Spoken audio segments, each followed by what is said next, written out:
After a 7-week trial, R&B singer R. Kelly has been convicted of racketeering and sex trafficking. The guilty verdict was announced in Brooklyn, New York on September 27th. 3 days after the jury started deliberations. Kelly faced 1 count of racketeering, which included kidnapping, bribery, and sex trafficking charges. He was also charged with 8 counts of violating the Mann Act. According to Cornell law, the Mann Act criminalizes the transportation of any woman or girl for the purpose of prostitution or debauchery, or for any other immoral purpose. Gloria Allred, a lawyer who represented 3 of Kelly's victims, released a statement shortly after the guilty verdict was announced. Allred said, "First, he used the power of his celebrity to recruit vulnerable underage girls for the purpose of sexually abusing them. These were not May-October relationships, which is what his defense attorney wanted the jury to believe. These were crimes against children and some adults." R. Kelly is facing decades behind bars after his most recent conviction. According to NPR, the singer faces anywhere from 10 years to life in prison. Kelly will be sentenced on May 4th. However, his lawyer Devereaux Canick said they are planning to appeal the conviction.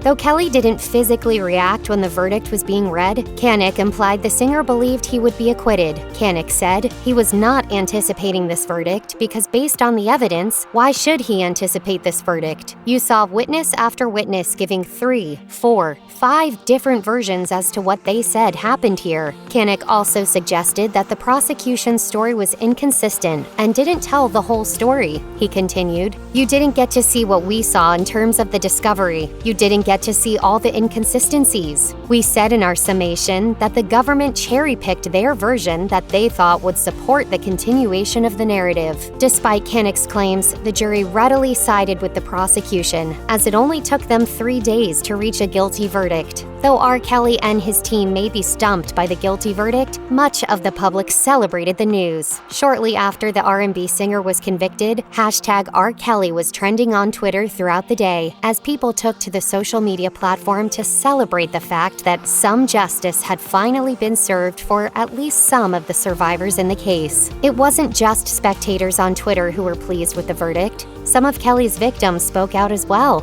For example, Kitty Jones, a former radio host and DJ who spent 2 years with R. Kelly, said the verdict provided her with some comfort. Jones told the Daily Beast, "We got justice today. I wouldn't say I now have closure, because in the end none of us will get our time back, but this is a small victory." This wasn't the first time Kelly has been charged with crimes of a sexual nature. The singer was acquitted of child pornography charges back in 2008, and it won't be the last either. According to the Chicago Tribune, the singer still has charges pending in Chicago, Illinois for more sexual abuse allegations. He is also facing charges for solicitation in Minnesota, where Kelly allegedly solicited prostitution services from a minor, per NBC. While we can't yet say what will come from those cases, it's clear at this point that Kelly's future has been forever changed. The conviction may also be remembered as a landmark case for social justice as well. Chicago prosecutor Kim Fox opined that R. Kelly's guilty verdict is a monumental win for the Me Too movement. She shared, "It is my hope that through this trial and the toll that it has taken to get to this point, that we recognize that the movement is not at its fullest strength if everyone doesn't have equal access to justice." If you or anyone you know has been a victim of sexual assault, help is available. Visit the Rape, Abuse, and Incest National Network website or contact RAIN's national helpline at 1-800-656-HOPE 4673.